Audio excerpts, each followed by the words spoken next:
After 5.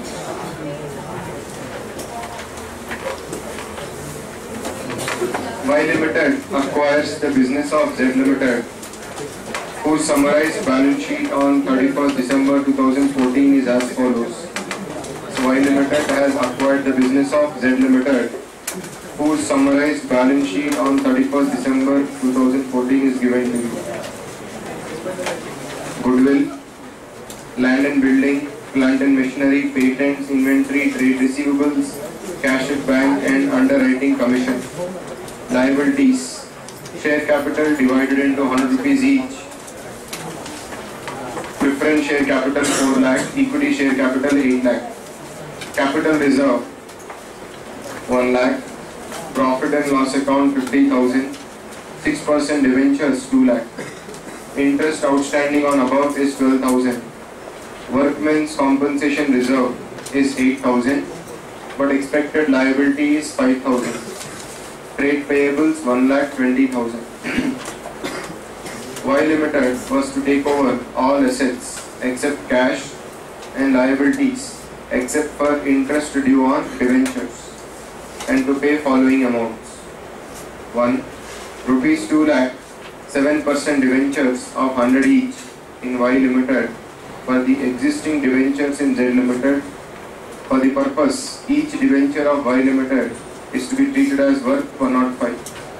So what is first point? 2 lakh rupees, 7% debentures of 100 each in Y Limited for the existing debentures in Z Limited. For the purpose, each debenture of Y Limited is to be treated as worth 105. Next, for each preference share in Z Limited, 10 rupees in cash and 9% preference share of 100 rupees each in Y Limited. So each preference shareholder in Z Limited will get 10 rupees cash and also get 9% preference share of 100 rupees each in Y Limited. For each equity share in Z Limited, rupees 20 in cash and 1 equity share in Y Limited of rupees 100 each, having market value of 140 rupees. Okay. Then expenses on liquidation of Z Limited are to be reimbursed by Y Limited to the extent of 10,000. So whatever liquidation expenses are going to be incurred for Z Limited, it will be reimbursed by Y Limited, but only to the extent of 10,000. Actual expenses amounted to 12,500. So Z Limited paid 12,500, but Y Limited has reimbursed only 10,000 out of it. So remaining 2,500 is a loss for the selling company. Y Limited valued land and buildings at rupees 5,50,000, plant and machinery at 6,50,000 and patents at 20,000. After reading the problem, please tell me which method of accounting has to be applied in the books of the purchasing company. It is to be purchase method, it cannot be pooling of interest method. Is it clear? So let us start with calculation of PC first.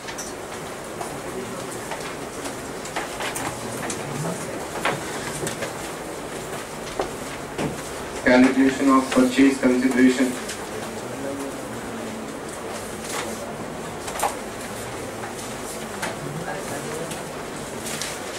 Calculation of purchase consideration. Particulars. Calculation rupees.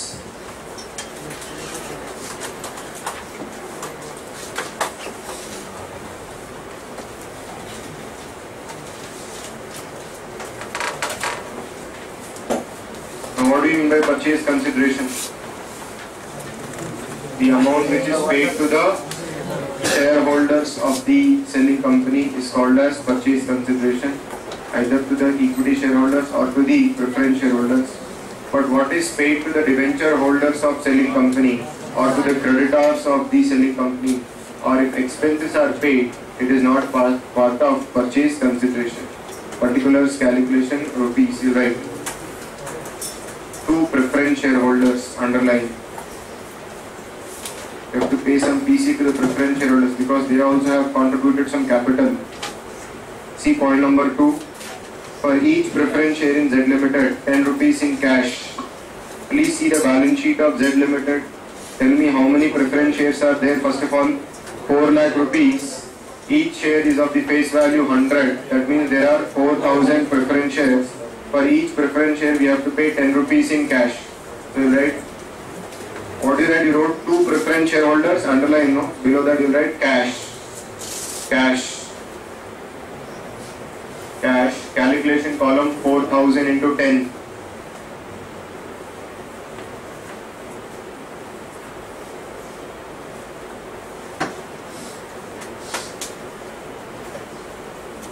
Into 10. How much is it?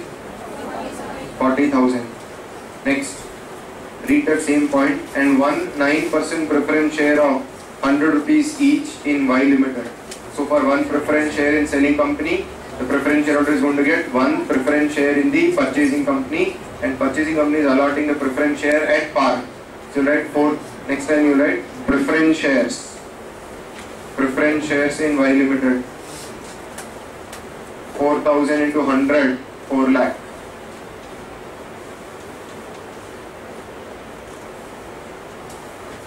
So totally how much has to be paid to the preference shareholders now? 4,40,000.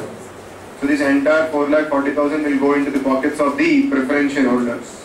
Next, now you write 2 equity shareholders.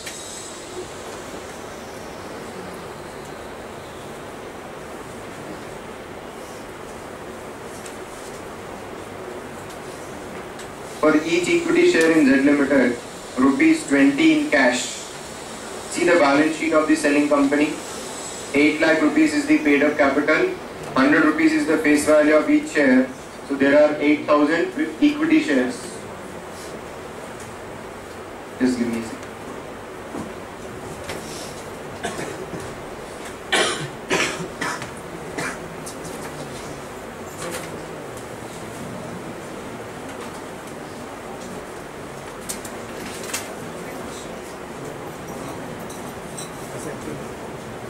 You will write 2 equity shareholders, underline, you will write cash 8,000 into 20, 8,000 into 20, how much is it?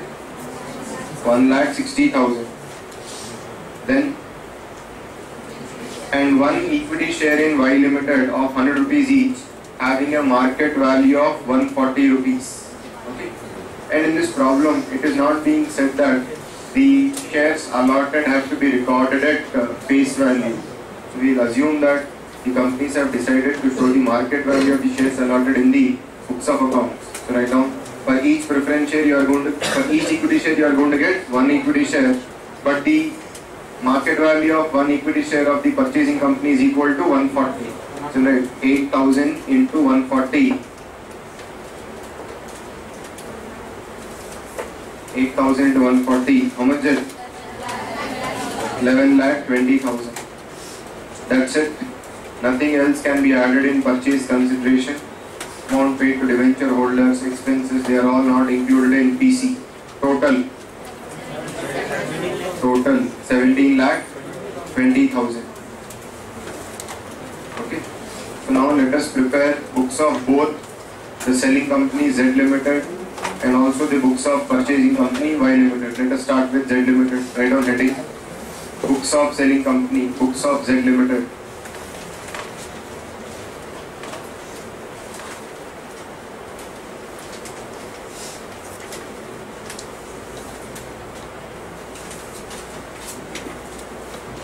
Books of Z Limited.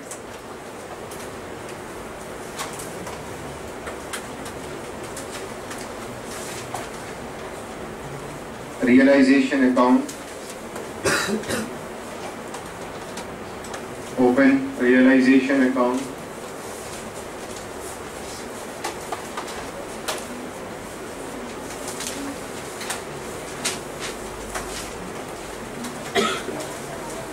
I think purchasing company is going to not take over the cash balance, that is nothing but the bank balance. So open separately bank account.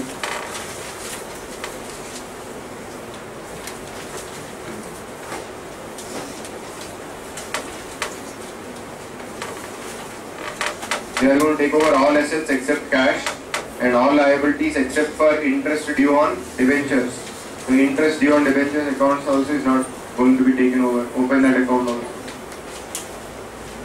Interest on debentures.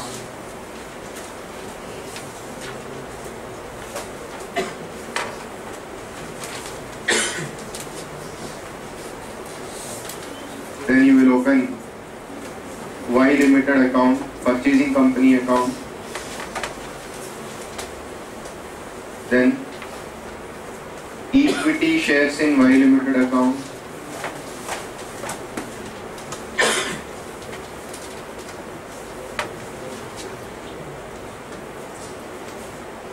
Preference shares in Y Limited account.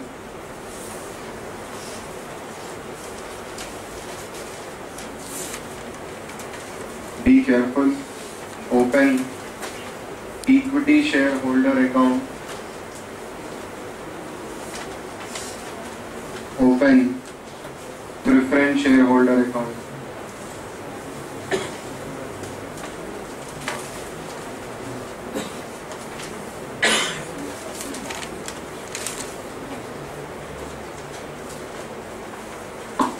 Open equity shareholder account.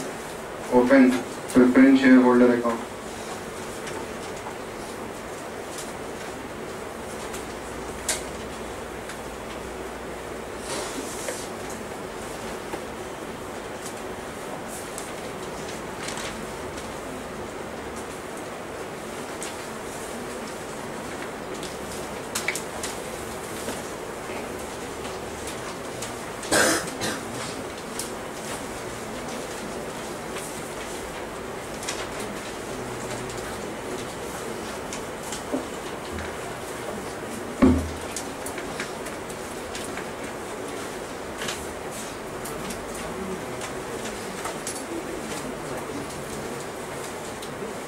Let us start with some balances.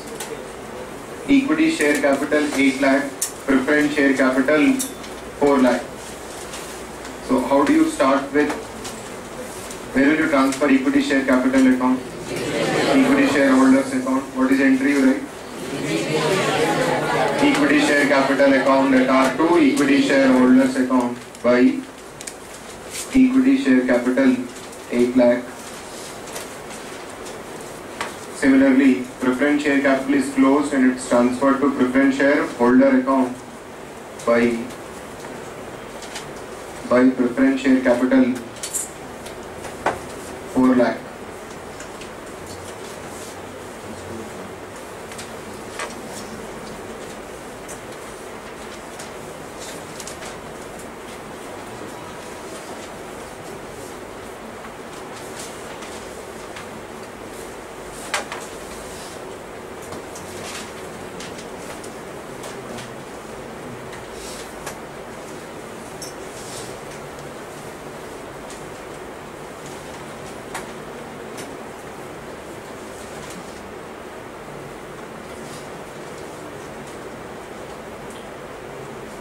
Next item, see the balance sheet. What is the next item given to you in the balance sheet? Capital reserve, profit and loss account. These are reserves belonging to the equity shareholders. So transfer capital reserve and P&L account credit balances to equity shareholder account by capital reserve. How much? 1 lakh. By P&L account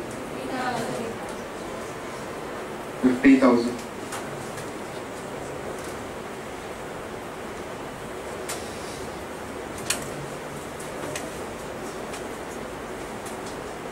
Next, 6% debentures account 2 lakh. Debenture liability is taken over by the purchasing company and 6% debentures account can be closed by transferring it to the realization account. How will you close it?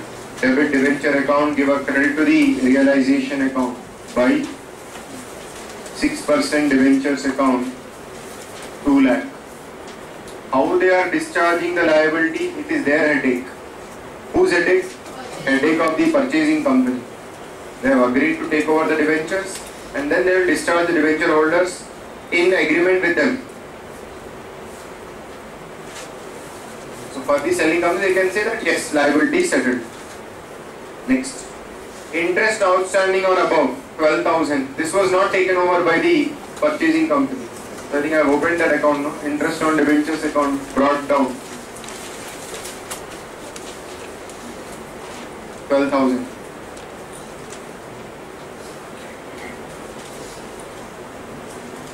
Workmen compensation reserve, it is 8,000 but out of that there is some expected liability of 5,000. So we can say out of 8,000, 5,000 has to be maintained as a provision. Remaining 3,000 is free profits which can be transferred to the shareholders account. One of the workers has met with an accident and he has claimed some amount, but we have not yet paid. So out of 8,000 we know that he might have to pay 5,000 to a worker. The remaining 3,000 is free profits. It will be transferred to equity shareholders account. You write here by workmen compensation reserve 3,000. The remaining 5,000 has to be treated as a liability by workmen compensation reserve 5,000. Liability is transferred to realization account. Reserve is transferred to the equity shareholder account. Is it clear? Next, trade payables of 1,20,000. Trade payables are taken over by the purchasing company. How will you close trade payables account? Trade payables account debtor to realization account by trade payables. How much? 1,20,000.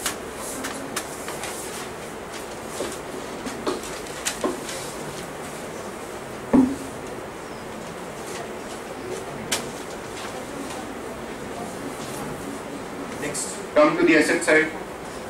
Goodwill. All assets he has agreed to take over, no? Yes. Goodwill, except bank balance, all assets he has agreed to take over. Goodwill, land and building, plant and machinery, patents, inventory, trade receivables. No, underwriting commission will not be taken over. It's a fictitious asset. It has to be closed by transferring it to the equity shareholder account. So all assets except cash at bank and underwriting commission will be debited to the realization account at book values.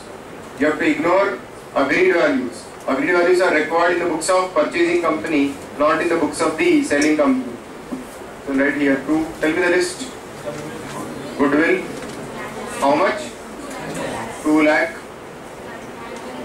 Land and building, 4 lakh. Plant and machinery, 6 lakh. Next, patents, 50,000. Inventory, 1 lakh, 1,50,000. Trade receivables, 1,80,000. Cash at bank, will write in the bank account. To balance brought down, how much? 70,000. Underwriting commission, it is showing a debit balance. It's a fictitious asset. Close it by transferring it to equity shareholder account. The underwriting commission account should be credited and the equity shareholder account should be debited. So right here, to underwriting commission. How much amount? 40,000.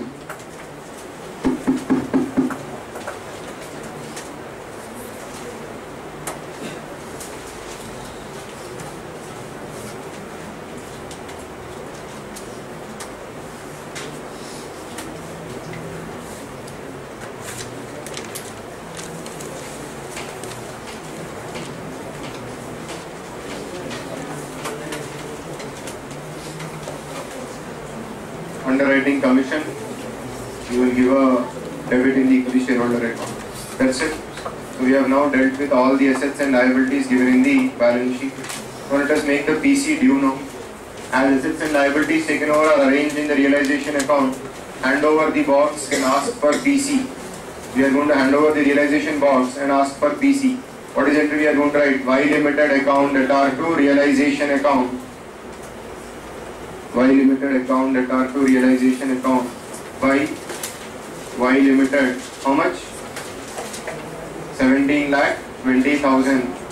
Y limited account, I'll write to realization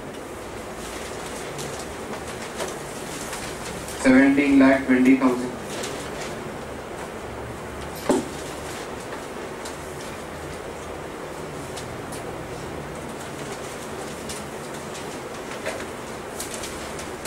Now, demand the PC from Y limited. They have become a debtor now, no?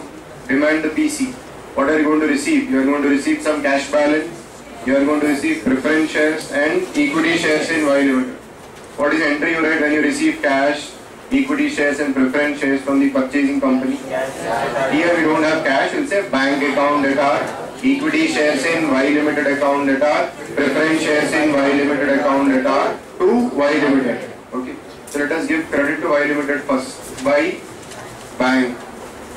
Tell me total cash how much is it? 2 lakh. 40,000 for preference shares and 1,60,000 for equity shares. Then by preference shares in Y Limited. How much? No, 4 lakh. Preference shares in Y Limited only 4 lakh.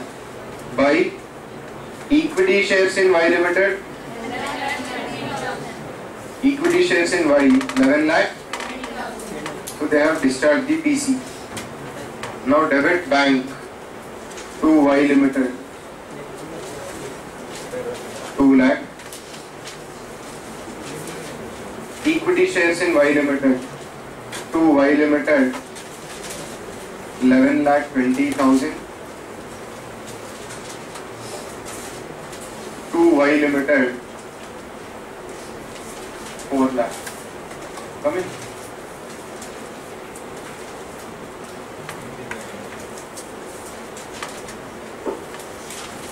Now before we calculate realization profits or losses, we have to settle the liabilities which have not been taken over, and we have to realize the assets which have not been taken over. Bank balance is the only asset which has not been taken over. It is already in realized form. It's already in realized form, no boss. Interest we have to pay, no? Let us pay off the interest on debentures. How much we have to pay? 12,000. So we have sufficient money. Interest on debentures account, debtor to bank account, 12,000. By interest, 12,000.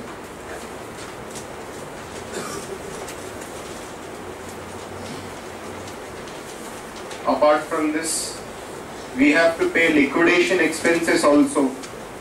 How much we have paid and how much we have how much we have been reimbursed by Y Limited. See that expenses on liquidation of Z Limited are to be reimbursed by Y Limited to the extent of 10,000. Actual expenses amounted to 12,500. We have spent 12,500 from our pocket and we have received 10,000 from Y Limited. We have spent 12,500. We have received 10,000. So our expense is only 2,500. Is it clear? Either we can pass one direct entry. Realization expenses account debtor to bank. Realization account debtor to bank. 2,500. That's it. Or you will write the entry like this. Y Limited account debtor 10,000. Realization account debtor 2,000. To bank 12,500. Then when you receive reimbursement from Y Limited, you will pass the entry bank account debtor to Y Limited account 10,000. 10,000 debit, 10,000 credit will get cancelled. Okay, write down the scheme of entries also, no problem. 2 entries we are going to pass. When realization expenses is paid,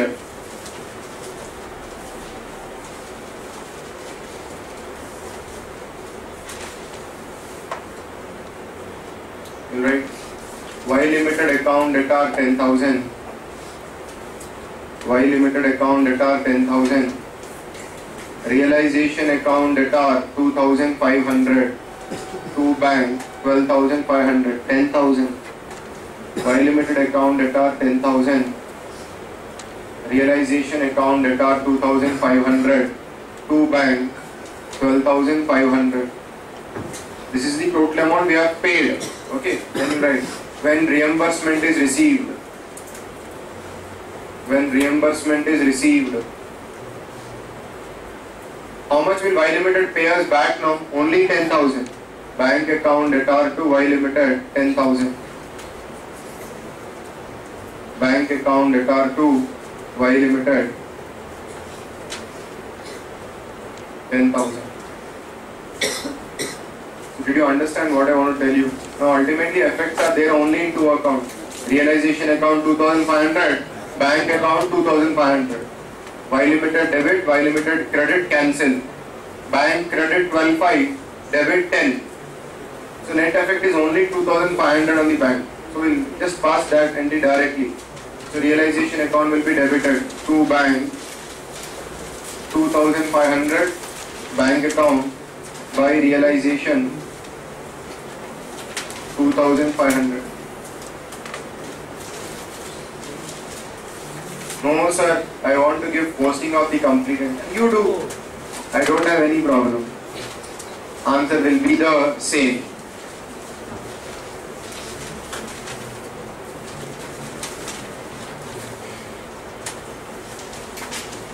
Did you all write down? Okay. So we have finished that headache also now. Now there is only one headache left. Settle the liability to the preference shareholders, boss. Preference shareholders we have to pay 40,000 in cash and 4 lakh in preference shares. See, the cash was received, preference shares are ready. Hand over to the preference shareholders who are waiting for their money. How much cash we have to pay to the preference shareholder? Refer to your purchase consideration calculation, 40,000. So right here, by preference shareholder, 40,000. Sir, why are you not closing the realization account first? At the time of settlement of preference shareholder, you may have some profit or loss which has to be brought to the realization account. To bank, preference shareholder account, 40,000 debit. We have promised to pay them 40,000 cash, no?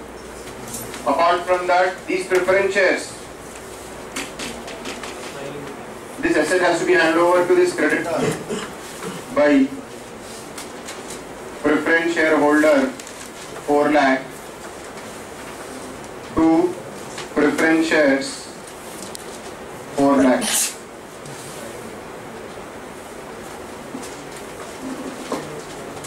Actually only 4 lakh was due to them, but because of their bargaining power they are able to take 4 lakh 40,000. Loss for the company. A liability which could have been settled with 4 lakh, we have settled with 4 lakh 40,000. Loss for the company. So it has to be transferred to the realization account by realization account 40,000 to preference shareholders 40,000.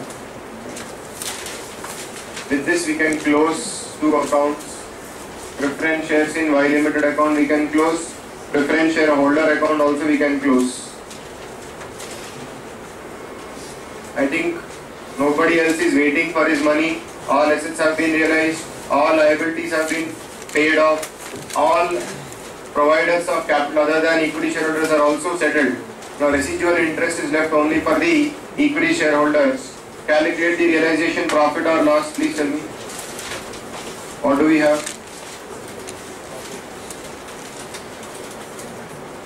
Tell me what do we have? Profit. Credit side is more. So right here, to equity shareholder account. How much profit? 4 lakh. Loudly. Very good. 4,22,500. Come to equity shareholder account. Right, by realization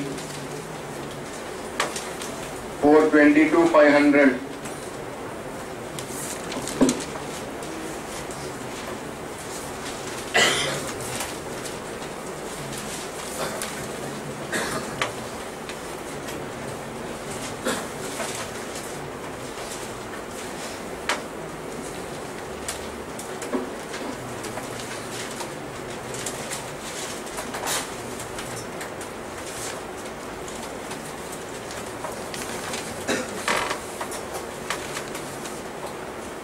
Interest on debentures account closed.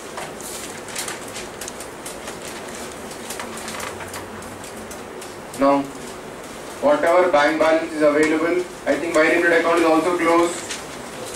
So what are the accounts left? Bank balance, equity shares, equity shareholders. So these two assets will now belong to the equity shareholder.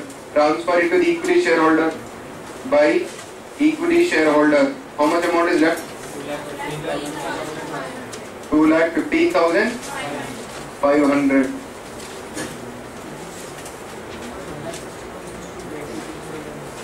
If you go, you get included and go. No?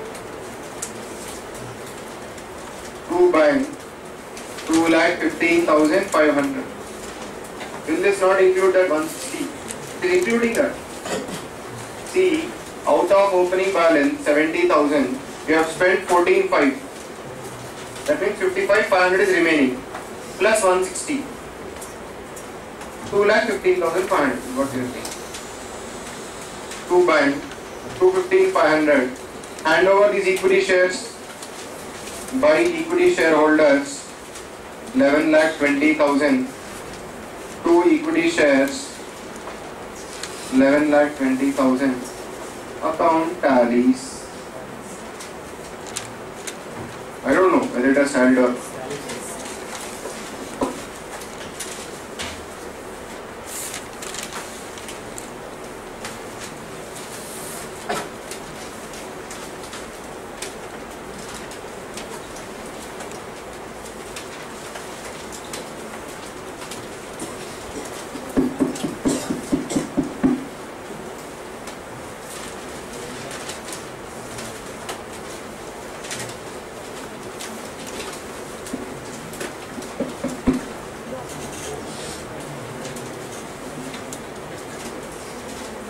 You all complete.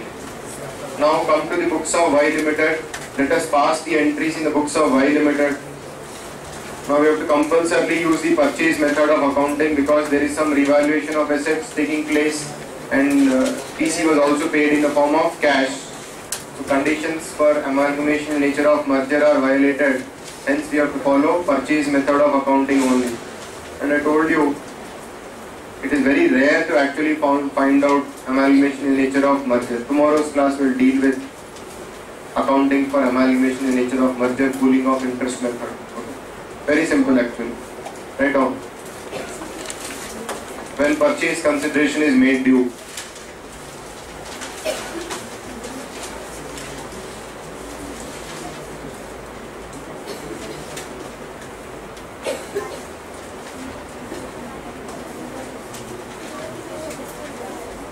Right on. In the books of Y Limited, first entry, when purchase consideration is made due, buy the bag now. Bag account debtor to liquidator of Z Limited. We don't write bag, we write business purchase. Business purchase account debtor to liquidator of Z Limited account. How much amount? 17,20,000. Next.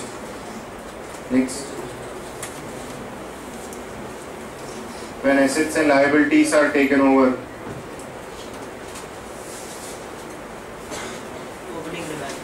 So what we have to do is, whatever we have agreed to pay for the bag, we have to now allocate it to the various assets which are contained in that bag. Okay. Some agreed valuations are given to you. Now, be careful. Before we start passing this entry, I think I told you we have to do some calculation. Press on button on the calculator. Okay. Ignore goodwill right now. Temporarily ignore goodwill which is there in the balance sheet. Land and building, take the agreed value 5,50,000. Agreed value, land and building 5,50,000. Plant and machinery, agreed value 6,50,000. Patents, agreed value 20,000. Inventory, no agreed value is there, hence book value 1,50,000. Trade receivables, book value is agreed value 1,80,000. And then bank balance we are not going to take over. Total, how much do you get? 15,000. Okay, 15,50,000. Can you put it in memory plus? Put in memory plus. Liabilities taken over. Now start typing.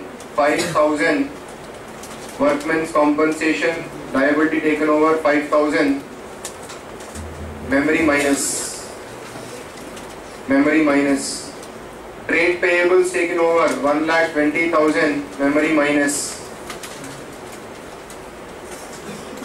debentures in Z Limited, it is taken over at 2,10,000 rupees. I'll tell you why 2,10,000 rupees later. Just type 2,10,000 memory minus.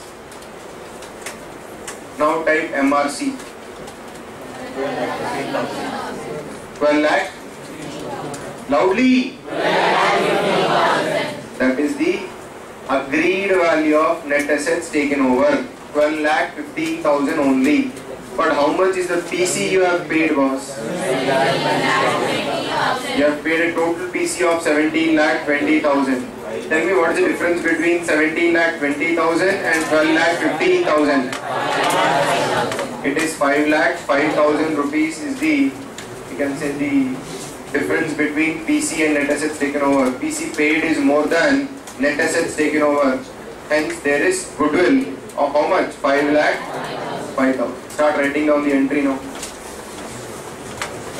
Land and building account debtor. Land and building account debtor.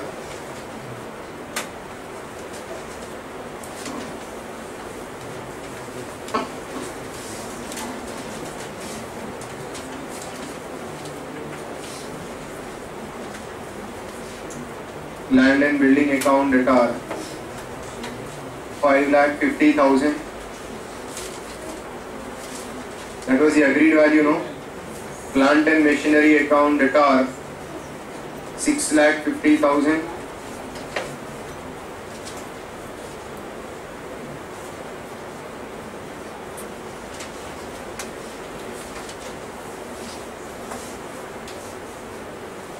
Patents account debtor 20,000.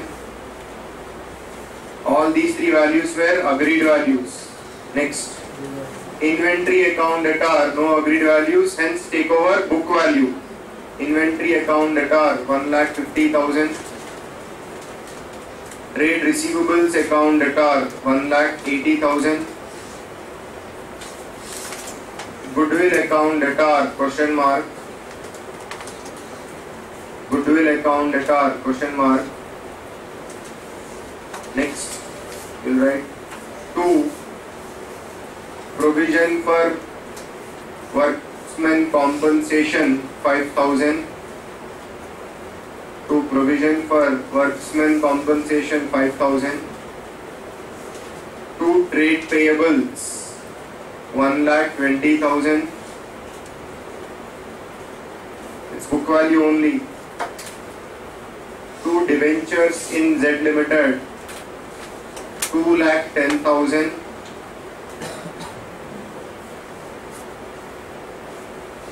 To debentures in Z Limited 2,10,000. To business purchase account credit 17,20,000.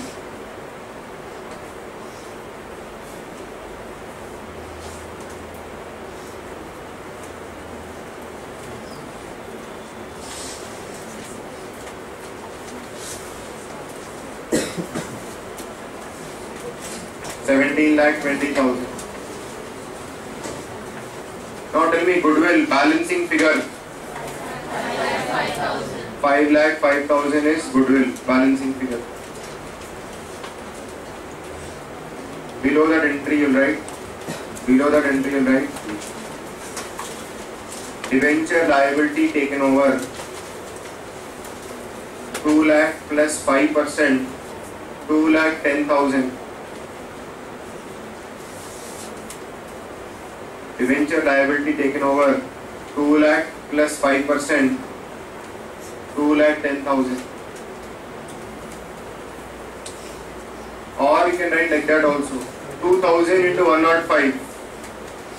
2,000 into 105 because each debenture of Y Limited was valued at 105 rupees. For one debenture we are going to give you one debenture. But value of one debenture is 105. Not face value. 2,10,000. Next entry, discharge of PC. Discharge of PC.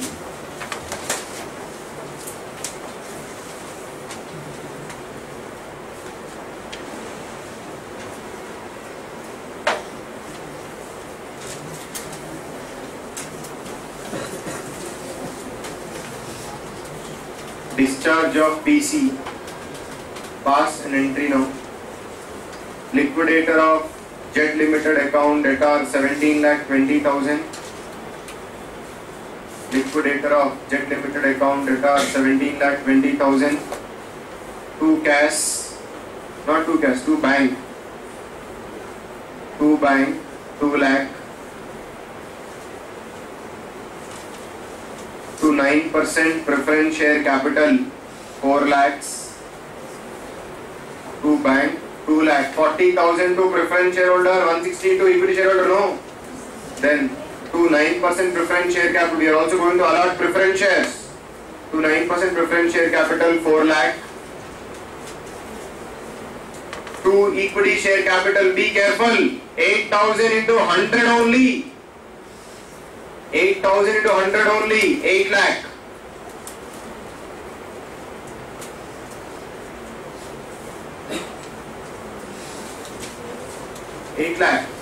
To securities premium, 1 equity share of Y Limited of face value 100 was allotted at 140. That means you are collecting 140 but crediting only 100 to the capital account. 40 rupees should be credited to securities premium. To securities premium, 8,000 into 40, how much is it? 3 lakh? 3,20,000 securities premium. Write down next. Discharge of debentures in Z Limited.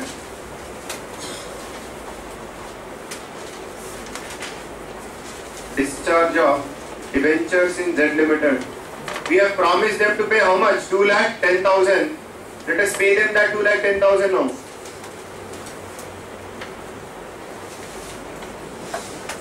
See the second entry, you have taken over that liability, debentures in Z Limited account, you have written no.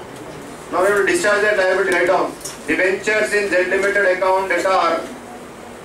We are closing that liability. Debentures in Z Limited account debtor 2,10,000. To 7% debentures in Y Limited 2 lakh.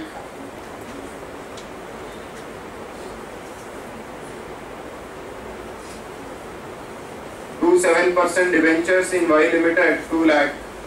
To securities premium, 2,000 debentures into 5 rupees, 10,000.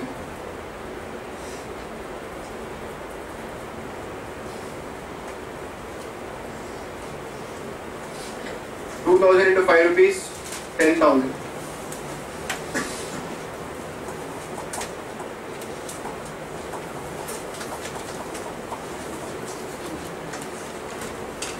See, we have taken over the debenture liability at 2,10,000.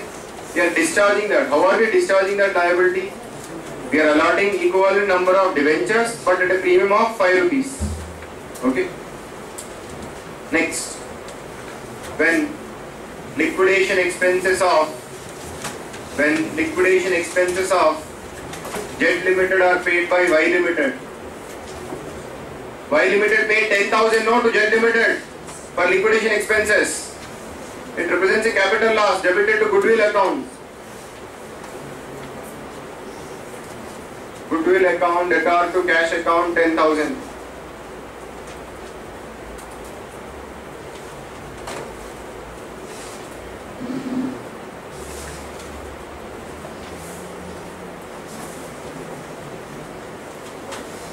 Goodwill account debtor to cash account 10,000. What is this 10,000? Liquidation expenses of Z Limited paid by Y Limited. See, remember one thing. In purchase method, any profit or loss which arises at the time of purchasing the company, it will be treated as a capital profit or a capital loss. Is it capital profit, capital reserve? If it's a capital loss, it will be debited to goodwill. Is it clear? You don't take the profit or loss to the profit and loss account. Are you able to understand the point? because we are purchasing assets. It's not loss because of purchasing of goods or profit because of sale of goods. It is purchase of assets. You are purchasing assets. These are capital transactions, and profit will be considered as capital profits and losses will be considered as capital losses and gradually written off. Is it clear? Now, one very important point we have to discuss here is, if you observe the entries in the books of the purchasing company, now you have a huge debit balance in goodwill account and a huge credit balance in securities premium. Can you set them off? Goodwill can be set off against capital reserve. It cannot be set off against securities premium account. Now, if you want to debit securities premium, old Companies Act section 78 used to deal with it. 52. Have the contents changed? As far as I know, contents won't have changed. So, you cannot debit goodwill arising at the time of amalgamation of companies to the securities premium account. Old section 78 did not allow it. Hence, for whatever purpose, you cannot straight away debit the securities premium account because its utilization is controlled by company law. Only for specific purposes you can use it. You cannot use it for all purposes whichever you want. So you cannot set off goodwill against the securities premium account. Accounting standard allows goodwill to be set off against capital reserve or capital reserve to be set off against goodwill arising on amalgamation. But the standard does not permit you to set off goodwill against securities premium. Is it clear? Now, suppose the purchase consideration was decided based on fair values, but it was agreed to be recorded at face values. Then what would have been the difference? Purchase consideration agreement will take market values, but both the companies decide that let us not show the market value of the shares allotted in return in the books of accounts. Let us record the shares allotted at face values. In such case, what will happen? Purchase consideration will reduce. Goodwill will also reduce. Automatically, because you are allotting the shares at par, securities premium account will not be created. So it is indirectly setting off of goodwill against securities premium. But what we should have done for that? We should have calculated PC based on fair values. But when you show the PC in the books, we should consider only the book value, not book value, the face value of the equity shares allotted. That's it. What will happen is, because of that, PC will be less. If PC is less, automatically observe that entry. Goodwill was balancing figure, no. If credit reduces, debit will also automatically reduce. So automatically goodwill will be eliminated and the security premium can also be eliminated from the books of accounts. That is what we can understand from this problem. Let us do problem number 6 also. Come to page number 6.22.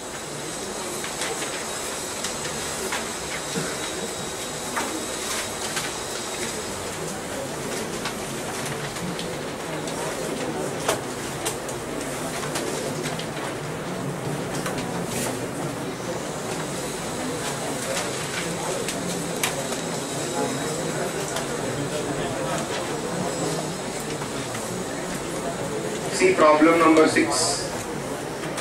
The following draft balance sheets are given as on 31st March 2014. Best Limited and Better Limited. Best and Better. Fixed assets 25 lakh, Better Limited 15 lakh. Investments 5 lakh and nil. Current assets 20 lakh and 5 lakh. Liability side. Share capital. Equity share capital, Best Limited 20 lakhs, Better Limited 10 lakh. Reserves and surplus, Best Limited 10, Better Limited 8. Other liabilities 20 and 2. Following further information is given. Better Limited, see, as soon as you see a very small problem, no, you should not jump. Because if it is a small problem, that means institute has packed a lot of punch in it. Right now. So, the smaller the problem, the careful you should be. Okay. The bigger the problem, the easier it will be. So, that is the logic you should normally remember in the exam. The following further information is given. Better Limited issued bonus shares on 1st April 2014 in the ratio of 1 share for every 2 held out of reserves and surplus. So Better Limited, what it has done? It has issued bonus shares on what date? 1st April 2014 in the ratio of 1 share for every 2 held out of reserves and surplus. Now tell me, right now on 31st March, that is 1 day before bonus issue, what is the equity share capital of Better Limited? 10 lakh. How many equity shares? Just press on button on the calculator. 10 lakh divided by 100. 10,000 shares are held by equity shareholders. Now each equity shareholder will get 1 bonus share for 2 shares held. So divided by 2 into 1. 5,000 into 100. So 5 lakh is the value of the, we can say, share capital which is going to be declared as bonus. So what is the entry we are going to write? Bonus issue, reserves and surplus account that are to share capital account 5 lakh. Can you change the balance sheet after bonus issue? You have the balance sheet given there in the balance sheet, no? Can you change the balance sheet after bonus issue? So in place of 10, you will write 15. 15. In place of 8, you will write 3. Just change that with your pencil. After bonus issue, balance sheet would be share capital 15.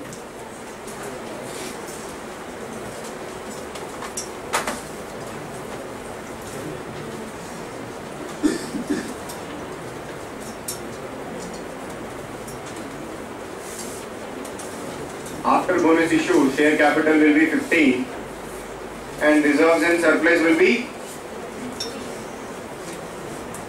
3. That is why it is called as capitalization of reserves. What is happening is reserves is going to the top. It is, you can say, walking up the ladder, and it is going now and sitting in the share capital account. From reserves you are shifting it to capital. That is why we call it as capitalization of reserves. Okay. Next. It was agreed that Best Limited will take over the business of Better Limited on the basis of latter's balance sheet. The consideration taking the form of allotment of shares in the Best Limited. So Best Limited is going to take over the business of Better Limited, but based on the latter's balance sheet, and the consideration taking the form of allotment of shares in Best Limited. So based on balance sheet, you are going to take over the business.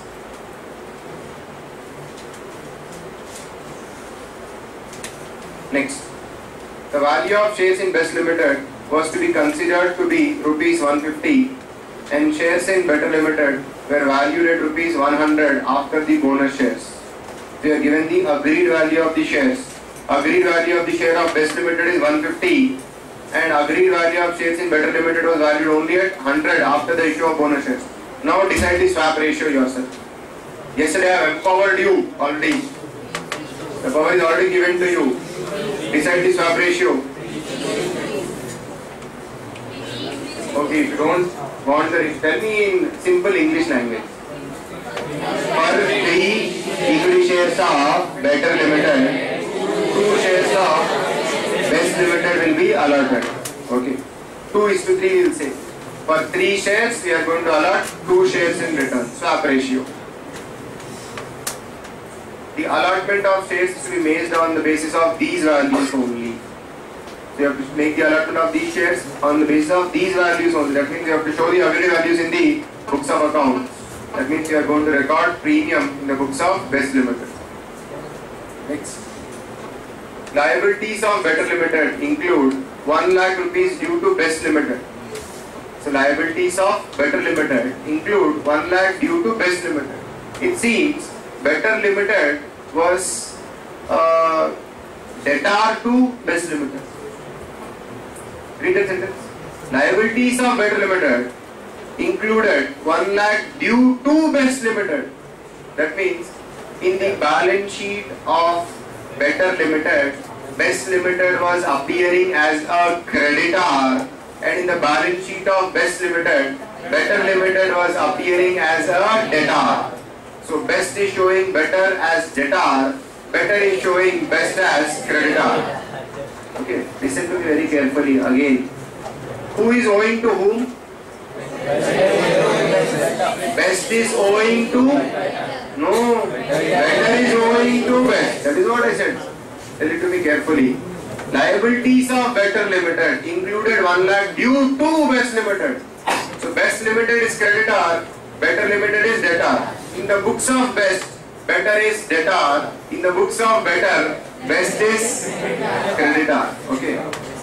Now after amalgamation, listen to me. After amalgamation, both debtor and creditor balance will appear in the same balance sheet.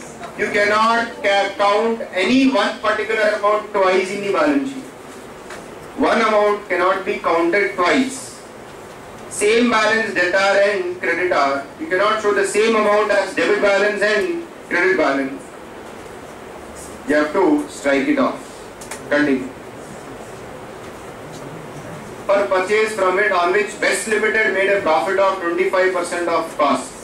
The goods of rupees 50,000 out of the said purchases remain in stock on the date of the above balance sheet. Make closing ledger in the books of Better Limited and opening journal entries in the books of Best Limited and prepare balance sheet as at 1st April 2014 after takeover. From books of Better Limited you do at home. Answer is also given in the books of selling company. I think by now you understand the flow of entries. So how accounts are going to open and close you already know perfectly. So let us write down the entries in the books of purchasing company. Write down in the books of purchasing company Best Limited.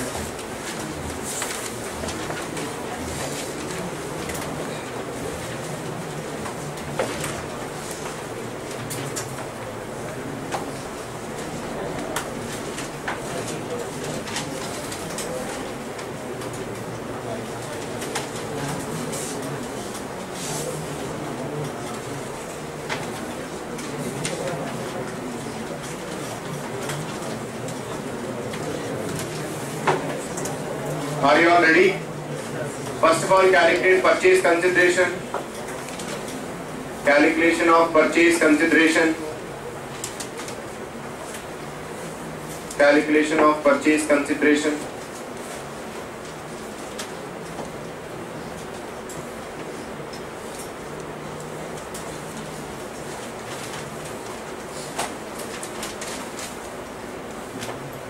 We already know it. It is two equity shareholders of Better Limited, 15 lakh rupees.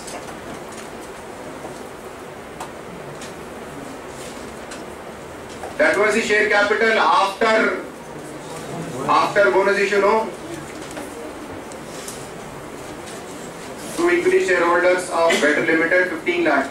Below that you describe how many equity shares of Best Limited will be allotted for discharging 15 lakh? Each equity share of Best Limited is valued at 150 rupees. So how will you discharge this 15 lakh rupees which is due to the shareholders of Better Limited? There you write, by allotting 10,000 shares, by allotting 10,000 shares of face value 100 each at agreed value of 150.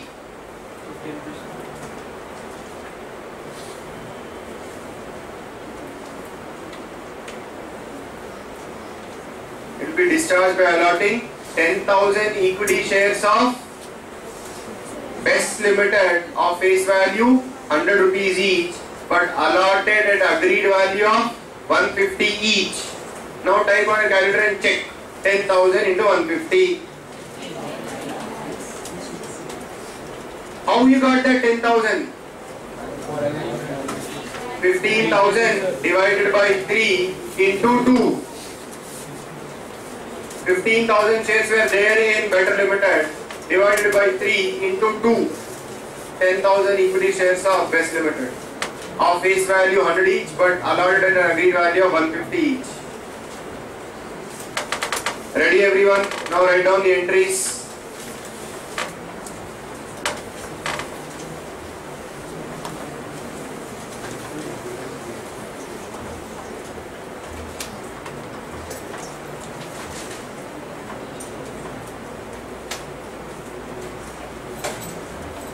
Fixed assets account, no, to start with PC due, when PC is made due.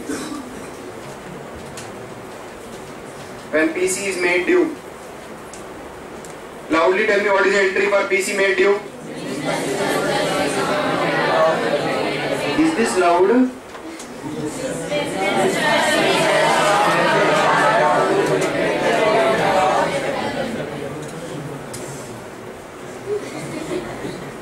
Write down. Business purchase account debtor to liquidator of Better Limited 15 lakh. Disgusting.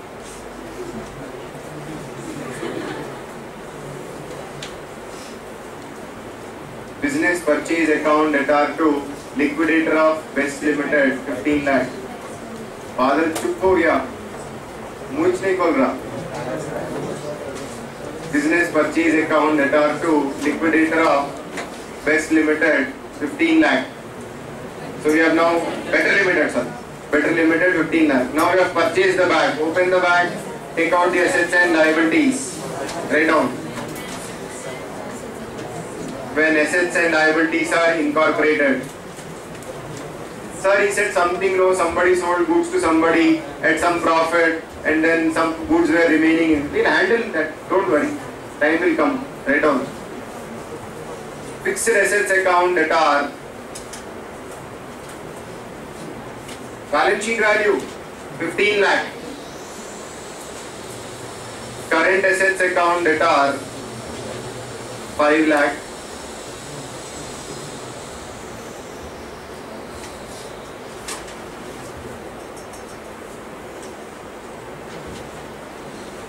To liabilities account credit. Look at the balance sheet. How much is there? Liabilities account credit to be incorporated 2 lakh. To liquidator of Better Limited. To business purchase. Okay. To business purchase account 15 lakh.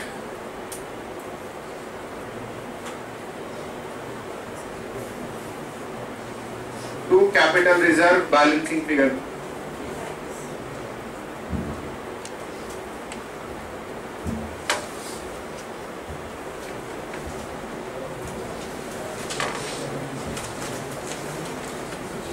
Acknowledging, sir, capital reserve. Press on button on your calculator. 20 is the value of total assets minus liabilities is only 2 lakh. Net assets taken over 18 lakh. But you have paid a PC of only 15 lakh. You have paid a PC of only 15 lakh.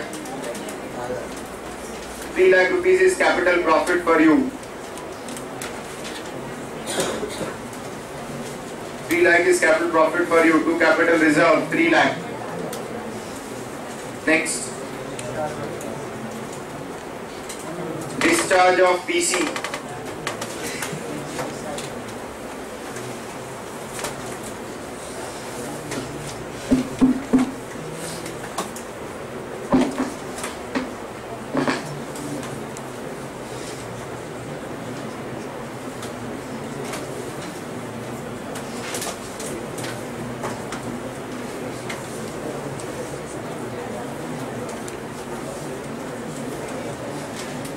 Discharge of PC, write down. The companies agreed to make the entries based on the agreed values only. That means they want to show premium. Write down. Discharge of PC entry. Liquidator of Better Limited account debtor 15 lakh. Liquidator of Better Limited account debtor 15 lakh. To equity share capital. Be careful. 10,000 into 100. 10 lakh. Miglindi securities premium. To securities premium. 10,000 into 50. 5 lakh.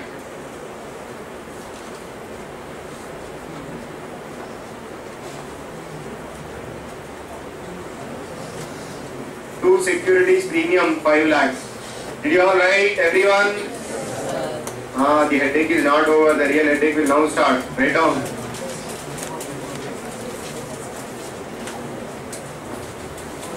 Write down elimination of intercompany liability. Look at me. Best Limited sold goods to Better Limited. Best Limited sold goods to Better Limited. Best Limited is showing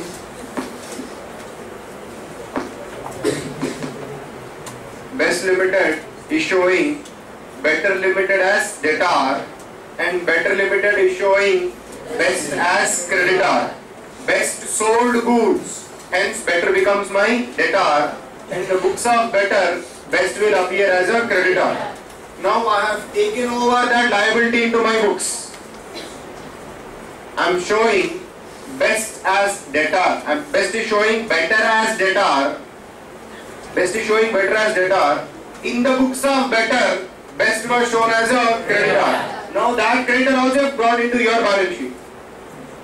In the balance sheet of Best, Better is appearing as a debtor. In the balance sheet of Better, Best was appearing as a creditor. Now you have brought that creditor and you have pasted it in your balance sheet. Now you can see creditor, debtor in the same balance sheet. So you have to pay money and you have to realize money on that particular transaction. So you are both debtor and creditor now. You have to cancel. How will you cancel? Creditor account has to be debited, debtor account has to be credited. Right now. Pass the entry, creditor account, debtor to debtor account, 1 lakh. First of all, why was this liability created? Because Best sold goods on credit to Better. That information is right now not useful. For next transaction it will be useful. So you pass the entry, creditor account, debtor to debtor account. Or if you have current assets, current liability account, debtor to current asset you write. I think you are not given the breakup, no? You are not given debtors, creditors, etc. So you have to reduce current liability and reduce current asset. Current liability account, debtor to current asset. Within brackets, if you want, you can write creditor account, debtor to debtor account. Like this, you can pass the entry.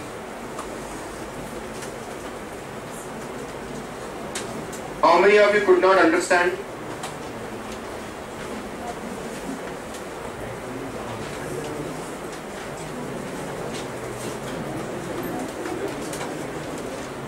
Look at the board, everyone. Balance sheet of Best. Debtor 1 lakh. Who was his debtor? Better. Balance sheet of Better. Creditor. Who was his creditor? Best. How much? 1 lakh. Now this 1 lakh jumped into this balance sheet. Creditor 1 lakh. Who is it? Best. Debtor, creditor, cancel. How will you cancel it? Current asset has to be reduced, hence credit. Current liability has to be reduced, hence debit. So what is your good, right? Current liability within brackets creditor account debtor to current asset within brackets debtor account 1 lakh. Only one transaction left.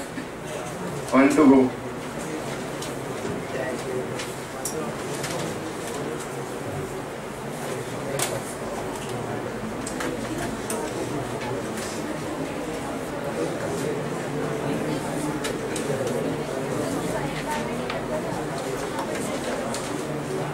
Read that paragraph carefully now.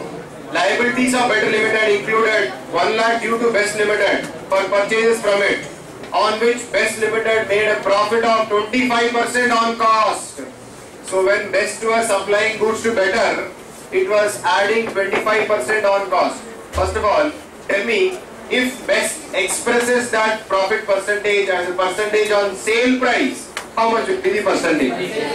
It is 25% on cost or 20% on sales.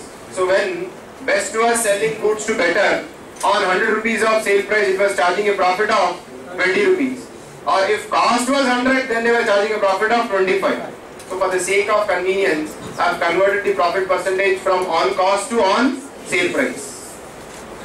Now, listen to me carefully. Best is supplying goods to better. What will happen? Stock will be shown in the balance sheet of better. Profit will be shown in my balance sheet. Correct or not? I have sold goods, no? Stock will appear in his balance sheet. Profit will appear in my balance sheet. Then I sell goods. Now what happened? Out of those goods, better was not able to sell all the goods to outsiders. On the date of amalgamation, some of the goods were left unsold. I took over the goods again into my balance sheet. Now in my balance sheet I have profit, I have stock now. Without selling stock to outsiders, can I start recognizing profits? I think we have discussed this point somewhere else also earlier, I remember. Process costing, we have discussed this point, I think I remember. Also we have learned same concepts. Again I'll tell you, listen to me, best was selling goods. As soon as goods are sold, I realize profits in my balance sheet. Stock is there with him. I don't have a problem. I can recognize profit because I have sold goods. It's separate entity, no? I have sold goods, I can recognize profit. I have recognized profits. But what happens is, he is unable to sell the goods. We go for amalgamation. And I take the goods back from him. Goods sold by me, unsold with the purchaser, comes back to my balance sheet. So if I see my balance sheet now, I have stock which I sold and profits on which I have already recognized.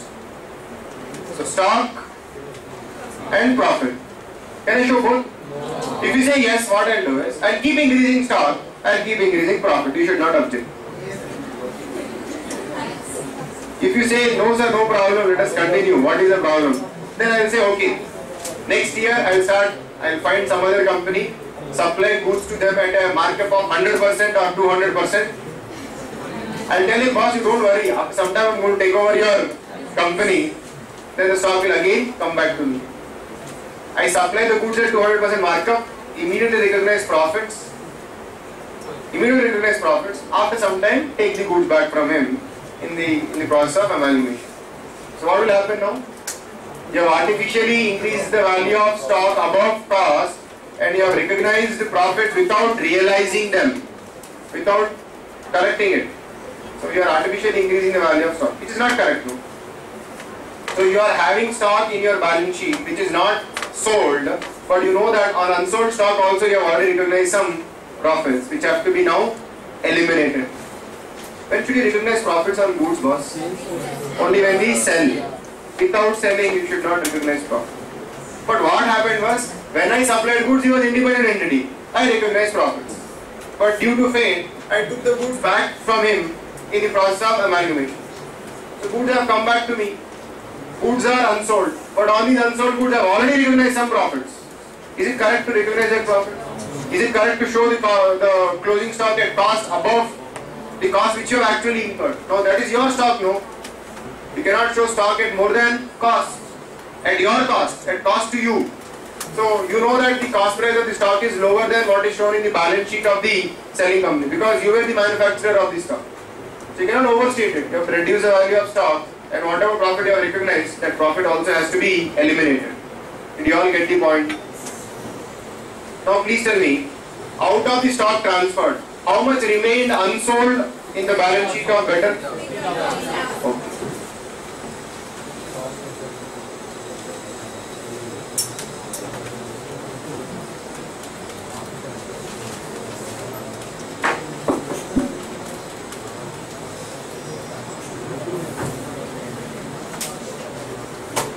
Best, better. Stock 50,000. PP, purchase price. He is going to show stock to at his purchase price, no? But his purchase price is my sale price for Best Limited. Please tell me, on that stock, how much profit Best has recognized already? Profits recognized. That is purchase price for him. It is sale price for me. 50,000 into 20%, 10,000. Is it clear? Now the stock, I'll put a hook and I'll drag this stock to this side. This stock. It has jumped into this balance sheet. Now is it correct, this kind of presentation? Sir, you say, sir, this is correct, so what is the problem? Why are you so concerned? If you say you are not concerned, I'll add 1 0 here. My wish, no? I'll add 1 0 here, I'll add 1 0 here. If you don't disagree, I'll add 1 more 0 here, add 1 more 0 here. It will be magic of only putting zeros. After some time your company will become 0. So don't add any values on your own. Unless you sold goods to outsiders, you cannot recognize profits. So we have to reduce the stock to your cost. This is purchase price for Better Limited. What is the cost to you? It's not 50,000, it is 10,000 lower, 40,000. So you have to reduce the value of stock and reduce the profits recognized. Write down the entry.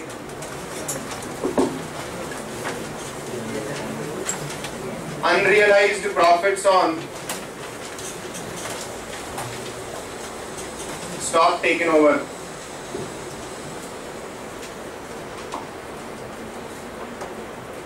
I don't know about you, but for many students, this particular transaction is always a mystery.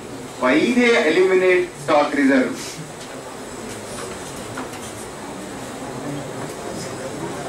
Write down entry. What?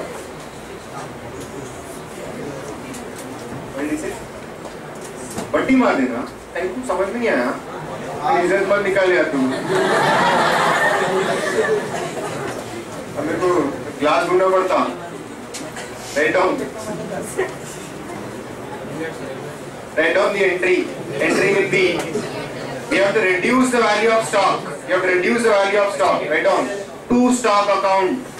Within brackets current asset. Because you don't have specific stock account given in the balance sheet, you will say to stock within brackets current asset. Should not write in the first line, boss. When you say to stock, it should be in credit line. How much? 10,000. 2 line entry start with credit line. To stock account 10,000 within brackets current assets. Debit should be given to capital reserve. Debit should be given to capital reserve. Capital reserve 10,000.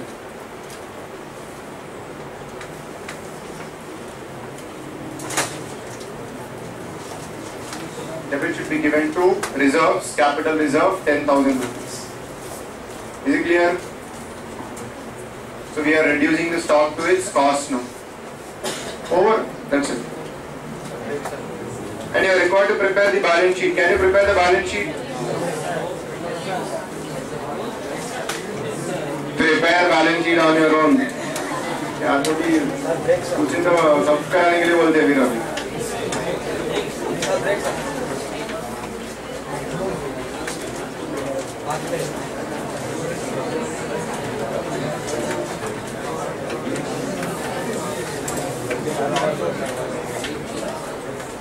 Come to page number 6.33.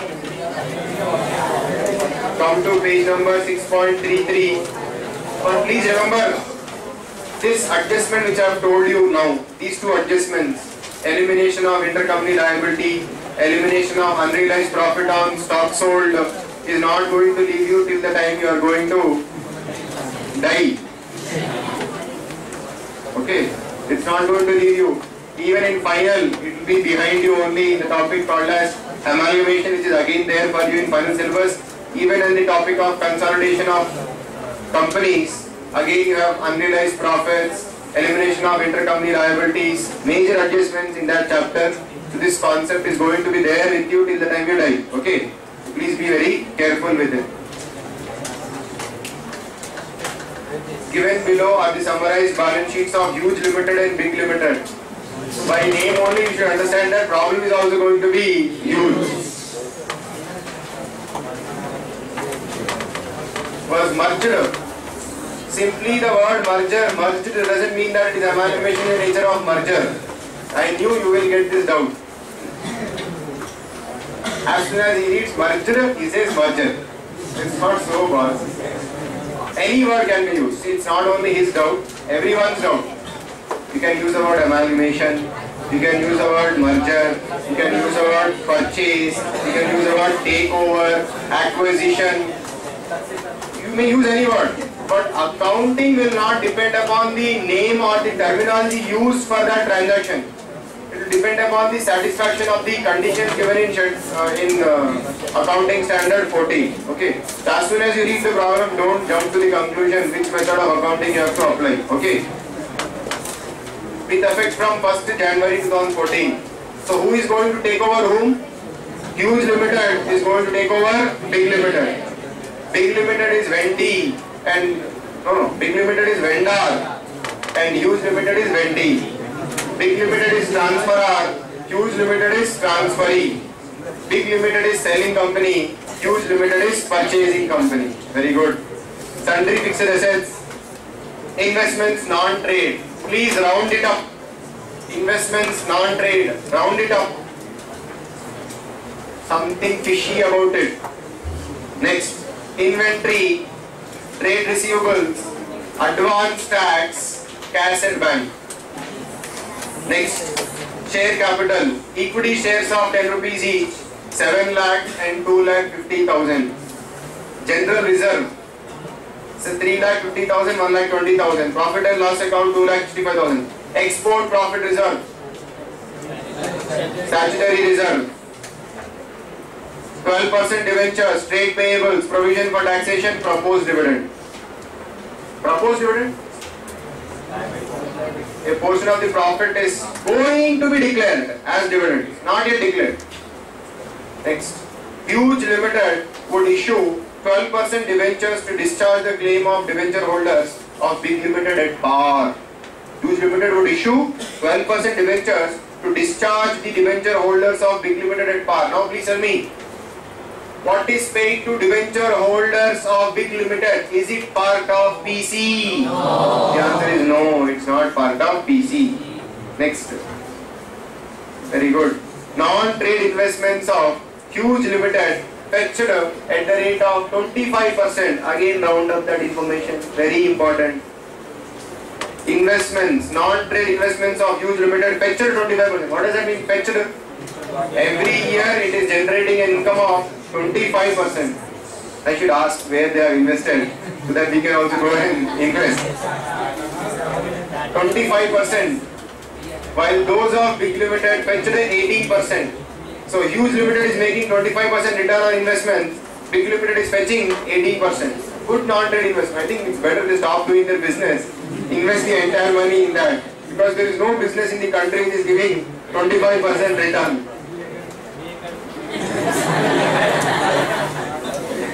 You should tell what return you are getting because your return is our return, no? Correct, no? So, you should ask the student what return they are getting on their investment. That will be our return on investment. Correct? We will measure our success in that way only, no? Yes. We will measure our success in the way student understands the value. Write down profit of Huge Limited and Big Limited. So if you tell your ROI, I tell my ROI. So it is invaluable. Profit of Huge Limited and Big Limited during 11-12. You are always concerned about the academy. You be concerned about yourself. Narrow minds you have. Profit of Huge Limited and Big Limited during 2011-12 and 2013 were as follows. So you are given profits for 2011, 2012 and 2013. Huge Limited and Big Limited. First, think we are getting everything recorded. Everything will be recorded in a video. 2011, 2012, 2013. Huge Limited and Big Limited profits are recorded. Goodwill may be calculated on the basis of capitalization method. Capitalization method, underline that. So what, sir, why are you making us underline? Whatever you see Ajit, no, you should keep underlining. All those underlines will make some sense later on. Taking 20% as normal rate of return. So NRR percentage is also given to you. I think I should now take you back to CPT. Goodwill valuation, capitalization method. How do you calculate the value of goodwill? Normal capital employed minus actual capital employed. Or you also call it as capitalized profits. Capitalized profits minus actual capital employed. How do you calculate capitalized profits? Calculate average profits. Average profits, but condition profits from business, not from your non-trading activities. See, if I am holding land and I am getting income from it, if I am holding a building and I am getting rental income from it, if somebody wants to buy my company, he is not going to give me goodwill for land and building. If we can demonstrate that I am doing some business where I am making profits more than others, my business is doing well when compared to others because of my operations, then he will give you some goodwill. For land, building, if you ask goodwill, no, he will say, why should I pay premium to you? I will go to the real estate market, buy my own land and building. I need not pay any goodwill to you. If you are asking premium, I will go to the market, purchase the same assets in the market because they are available in the market. No? You cannot say, I have gold, so you have to give me goodwill. I have silver, so you have to give me goodwill. I have fixed deposits in the bank, so you have to give me goodwill. Nobody will give you goodwill. You show that when compared to my competitor, I am making more profits in my business, then you can ask some goodwill. Is it clear? So goodwill cannot be demanded for non-trading profits. Is it clear? So we have to calculate what are the profits on an average we are making from the business operations. Find out capitalized profits, subtract the actual capital employed. The difference will be goodwill. Purchase consideration is discharged by Huge Limited on the basis of intrinsic value per share. Too much masala in the problem. Purchase consideration is discharged by Huge Limited on the basis of intrinsic value per share. Now what is intrinsic value per share? Based on balance sheet, take the value of all assets. Goodwill, non-trade investments, trade investments, operating assets, non-operating assets, current assets. Take all the value of all the total assets, subtract all liabilities, you get the net worth of the shareholder, divided by number of shares, you get the intrinsic value. So intrinsic value per share is affected by goodwill. But goodwill is not affected by non-trading profits, non-trade incomes. As it has already not been approved by Board of Directors. Pass journal entries and prepare the balance sheet of Huge Limited after merger. So the word merger is given, but you should not say you have to start using pooling of interest method. See, first condition, you are valuing goodwill or not? Is there balance sheet in the, do you see goodwill in the balance sheets of Huge Limited and Big Limited? No. You are talking about goodwill. You are talking about an asset which is not there in the balance sheet. If you are bringing a new asset into the books, one of the conditions is failing. He said all assets and liabilities which are there in the books of the selling company are going to become the assets and liabilities of the purchasing company. This was not there in the books, but you are incorporating it. You have removed one of the conditions. And value of shares, how are you determining? Revaluing the assets and liabilities. One more condition is, whenever you revalue assets and liabilities over, it is going to be purchase method only. Is it clear? Let us start. So, we know that here our biggest headache is valuation of goodwill, then calculation of intrinsic value per share. After that, it is a cakewalk. Write down. Calculation of goodwill. Of both you have to calculate, Huge Limited and Big Limited.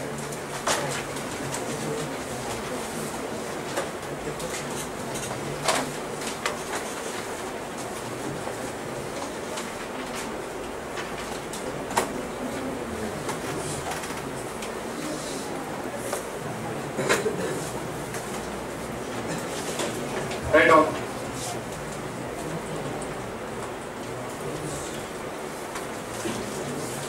We'll write 3 columns. one table you will prepare. Particulars, huge, big.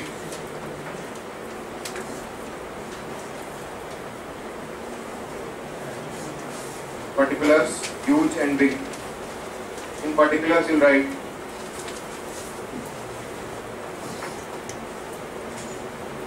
average, no, don't write. You just write capitalized profits from business,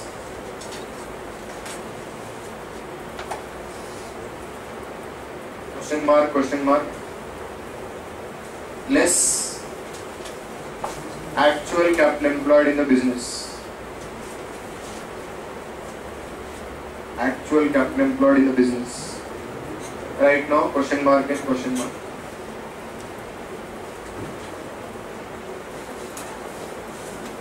Question mark and question mark.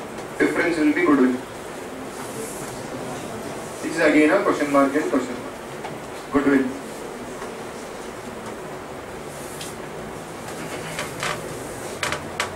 Next. So now we have to run after two components now. Capitalized profits and actual capital employed. Write down. Calculation of, next working note. Calculation of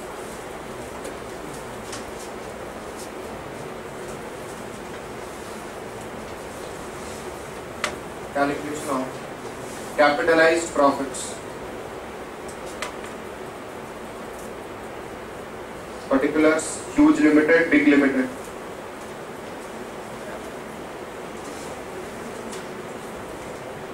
I think you already know the average profits. You write average profits given. So average is not given. Calculate. Average profits. What average will you calculate? Simple average or weighted average? Simple or weighted average?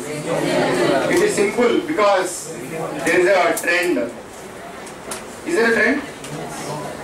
650, 575. So it is increasing and then again decreasing. There is no trend, so you have to use simple average. So it is 5 plus 650 plus 575 by 3. If you are sleeping in the class, God should only save you. 5 lakh plus 6 lakh 50 plus 575 by 3. Write down 5 lakh 75,000. The average profit of Big Limited.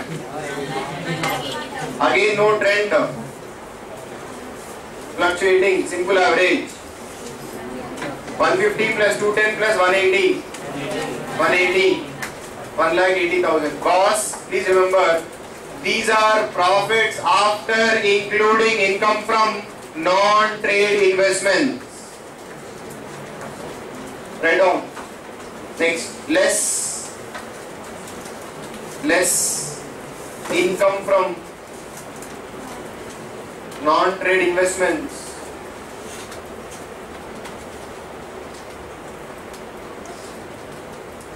Income from non-trade investments. 2 lakh into 25% for huge. 2 lakh into 25% for huge. How much is it? 50,000.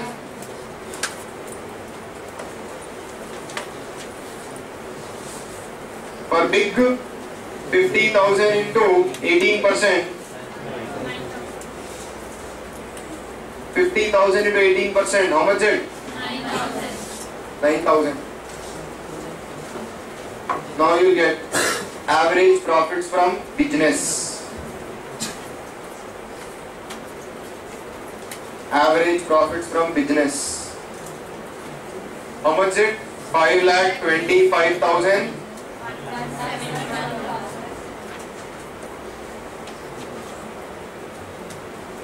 5,25,000, 1,71,000. So out of total profits, we have eliminated profits from non-trade investments. Okay. Now you will write next line. NRR percentage. Normal rate of return percentage. Is it given in the problem? See the problem. How much is it? 20%. 20%. Second page. 20%. 20%. Next you will write. Next you write. What you can do is, now wait for a second here. Average profits from business which you have just now found. Profit from business, how much was it? 5 lakh. Mark it with capital A. NRR percentage, mark it with capital B. Now capitalized profits A by B. A by B. Capitalized profits A by B. Sir, what do you mean by capitalized profits? You are saying some calculation, we can do that. Calculate that first of all. 5,25,000 divided by 20%, how much is it? Sir, how to type it on the calculator? 5,25,000 divided by 20%, simple you will type. You get the answer. How much is it? 26,25,000. What is the meaning of this number 26,25,000? Please tell me. To earn 5,25,000 of profits, others in the industry have to invest a capital of 26,25,000. If somebody else wants to start a business and earn the profits of huge, they have to invest minimum 26,25,000 to earn our profits.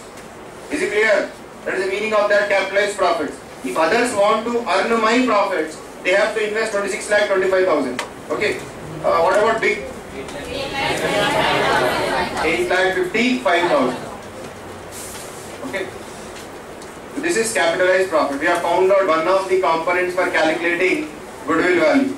Now write down calculation of actual capital employed to earn profits in business. Calculation of actual capital employed to earn profits from business. I don't want capital employed from non-trade activities. I want capital employed in trade activities, in business activities. See, capital employed can be calculated in two ways. Look at me. First way is liability side approach. Second way is asset side approach. See, take the application side of the balance sheet. Application side is nothing but the asset side. Find out what are all the applications of capital. Remove the non-business applications. That means application which is not done to generate revenue for business, from business. So remove the assets which have not been used for business activities. You will find out what is the total capital employed. Out of that, some amount would have been funded by outsiders. Outsiders would have funded some amount. No. Remove what they have funded. The remaining amount is funding by the company, by the shareholders. Is it clear? Write down. Calculation of actual capital employed in the business.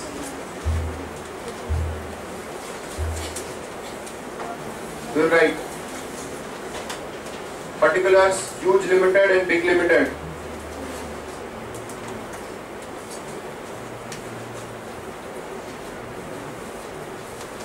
Now take the help of the balance sheet.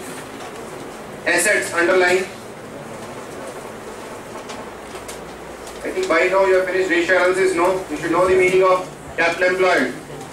Capital employed in business, total capital employed, there is a difference.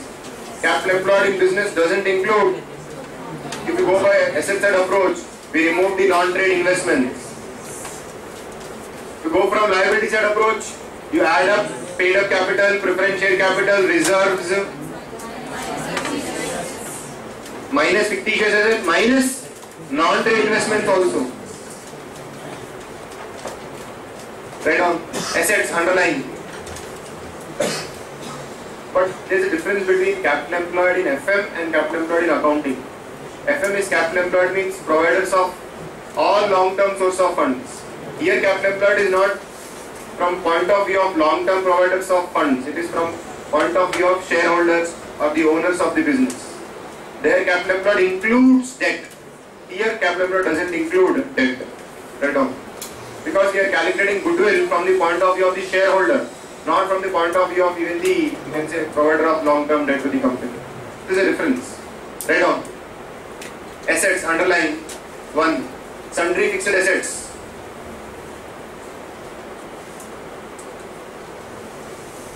Sundry fixed assets. 9,15,000 and 4 lakhs.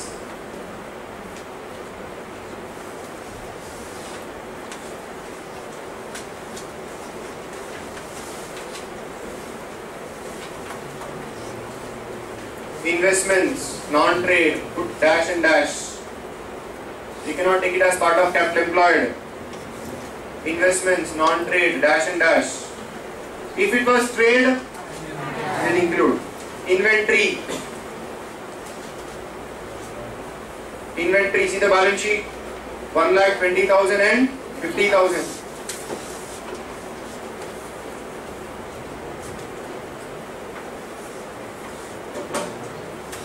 Trade receivables. Trade receivables 75,000 and 80,000. Again, it is application of funds for business purposes only. Trade receivable is an application, boss. Every item of asset is an application. Next, advance tax.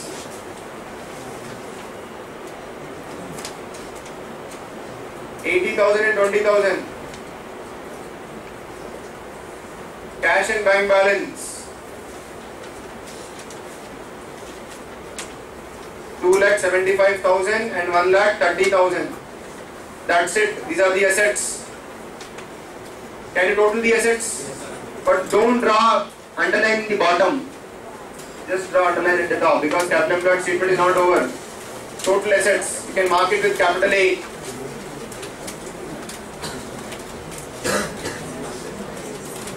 $15 lakh and $6 lakh 80,000. Now we have to find out this is the total application in the business, boss. Listen to me. This is the total application in the business. But out of this application, some source is from outsiders. I want source which is coming from owners. So I have to remove out of application how much money has been arranged from outsiders, right? And less liabilities. Less liabilities. Underline 12% debentures.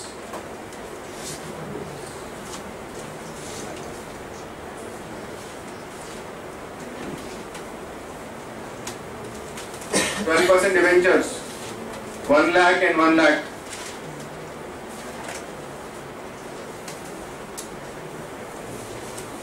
Trade payables 40,000 and 45,000. Trade payables 40,000 and 45,000. Provision for tax 1 lakh and 60,000. Proposed dividend is not given to you by an outsider, boss. That money belongs to the shareholder. It's not like a liability. It's in the nature of a reserve. Now calculate. If you want, you can total the liabilities and mark it with capital B. Total of liabilities, mark it with capital B.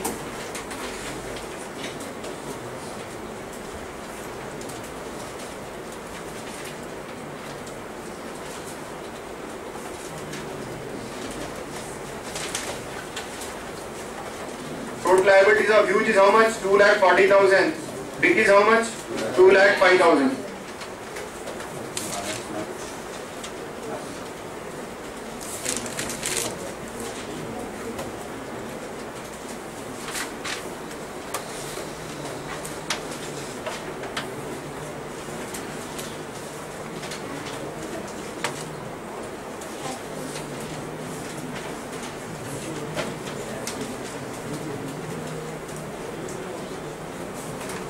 Like 40,000 and 2,05,000.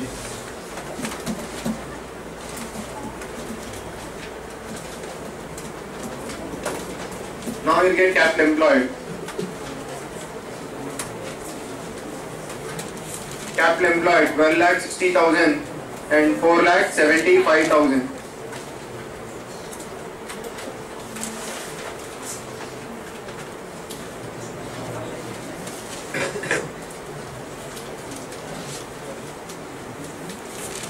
Capital employed, did you get 12,60,000? A minus B now. Yes, sir. A minus B, 12,60,000 and 4,75,000.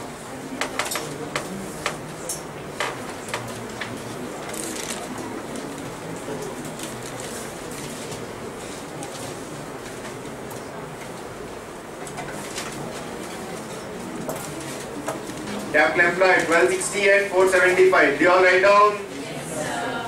Now we have both the items ready. Go to goodwill calculation. You have both normal capital employed and actual capital employed. This is a problem, I don't know, but it's there in the CA final study material. Same problem. Same problem.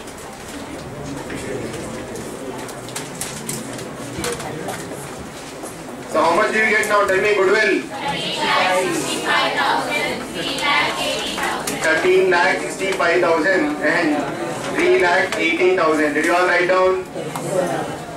You have come at 11 o'clock. And by 1:50 your batteries are already down.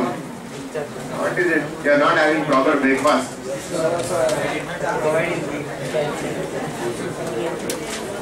I think you have to be connected to a charger there.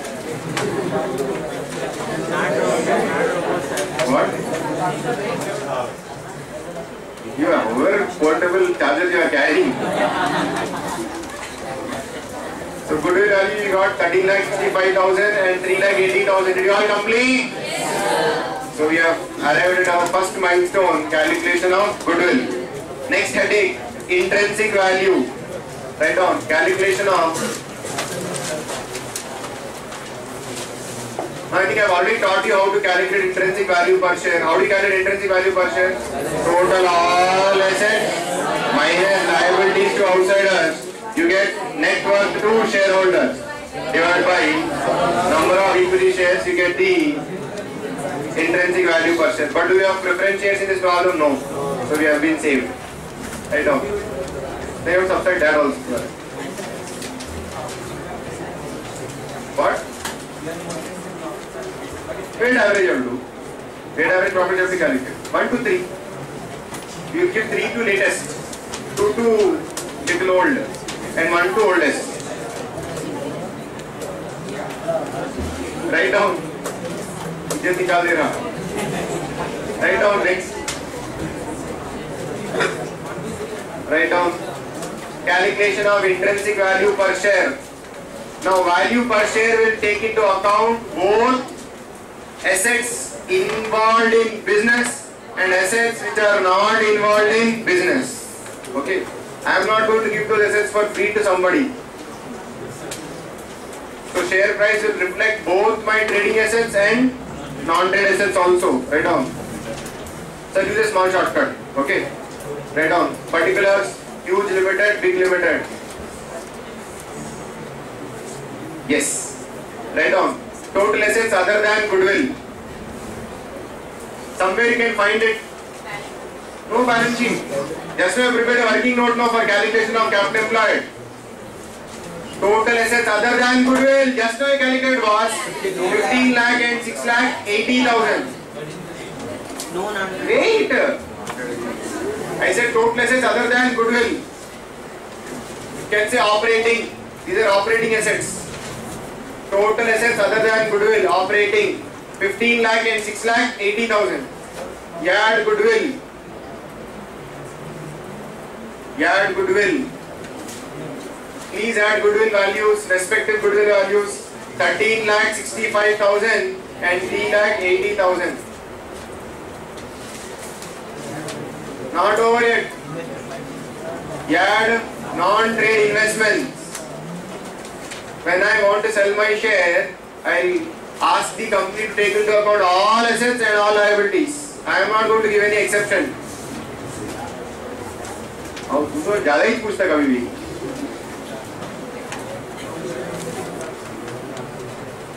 If you write total assets other than goodwill operating, then add goodwill, then add non-trade investments. Less liabilities to outsiders. Yes, less liabilities to outsiders. Total somewhere you can copy. 2,40,000 and 2,05,000. Liabilities to outsiders, trade payables, provision for tax, debentures.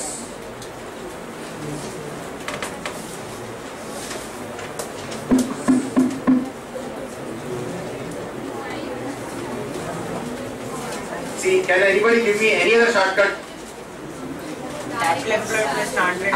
Very good. Capital employed for business you add goodwill, you add non-retail investments, also you'll get the same answer. So, what we have done, total assets other than goodwill, add non-retail investments. So, this is the balance sheet side, balance sheet asset side total, less liabilities to outsiders. 2,40,000 and 2,05,000. It is total of all assets minus total of liabilities to outsiders. Now you get total capital employed or net worth of the shareholders. How much did you get? 28,25,000. Very good. 28,25,000 minus 28,25,000 and 9,05,000.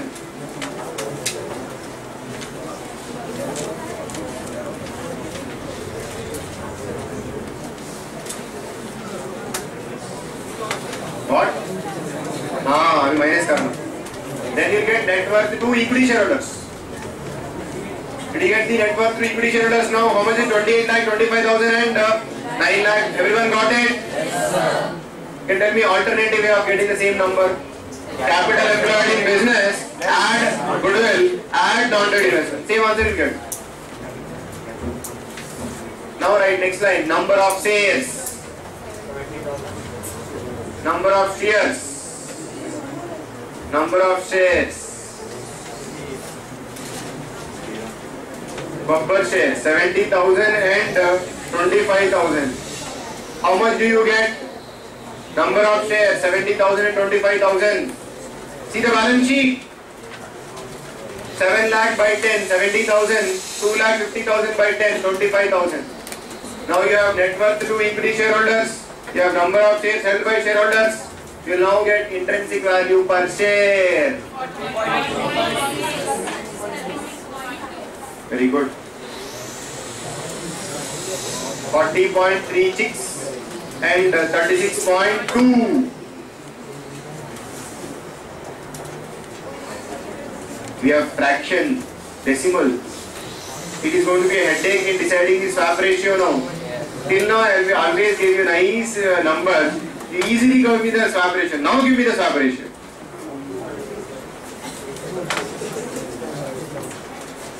$40.4 is the value of 40.36 is the value of each share of huge, and exactly big limited is how much? It's exactly 36.2. Exactly. Huge.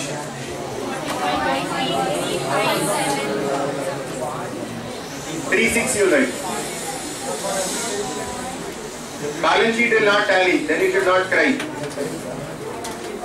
Because we don't have exact numbers, balance sheet will not tally. Either you will be paying more or you will be paying less.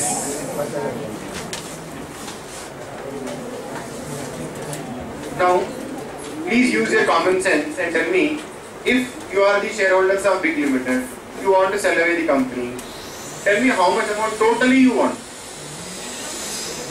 Totally I said, not per se. I want 9,05,000. If somebody ready to give me 9,05,000, I'll hand over my company to him. Why? That is my net worth, no. If somebody wants my net worth, I'll say, give me 9,05,000, take this net worth. I'll step out, you can step in my shoes. But the value of my shoes is 9,05,000. Okay. How will Huge Limited pay 9,05,000? Will it pay paisa? No, it's going to say, I'll allot shares. But one share of Huge Limited is allotted at how much? 40.3635. Yes. So how many such shares will Huge Limited allot? Or you can just round it off. Just round it off. Just say 40.4 and 36.2. 40.4 and 36.2. Look at the board. Totally I have to pay 9,05,000. If somebody pays me 9,05,000, I'm going to sell away the company. But how am I going to pay? Look at the board. One share is equal to 40.4 of huge. Question mark shares will be equal to 9,05,000. Now my question is, will Huge Limited allot the shares at par? Will I say my share is only 10, you take how many other shares you want? If I give so, the company which is taking the shares, they will benefit because they know the real value is 40.4. So how many shares will you allot now? Tell me. So tell me enter 29,000. 0.99. This is fractional share. This is fact. You cannot say, you cannot take a share certificate, tear exactly 0.01 of the share certificate and give it. You cannot do tearing business with share certificate, no. So you have to give either a full share or you have to give cash. Full. No such rahm in business transaction. No daya, no rahm. Okay. So 22,400 shares and cash for fractional share. Now, one share value is how much? 40.4 into 0.99. 50-40 रुपए दे दो यार. 40 rupees. अब तो चिल्लर लाके दे फिर.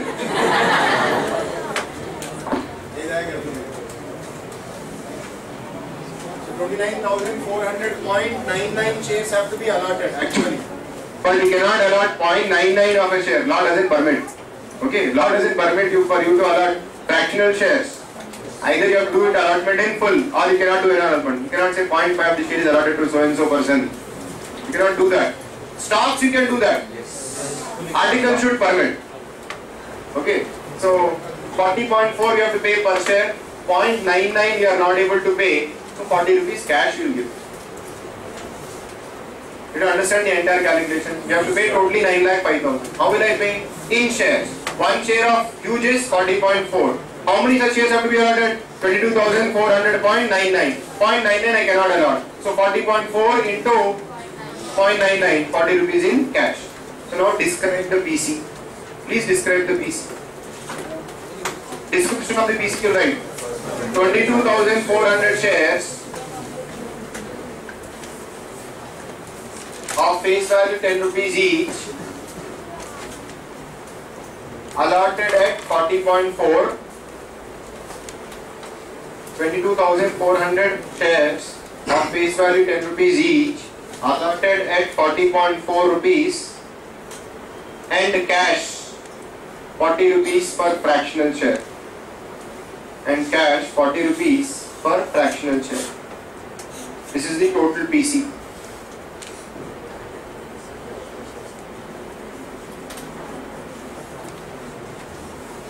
So we'll complete the accounting in the books of Huge Limited in tomorrow's class. Okay.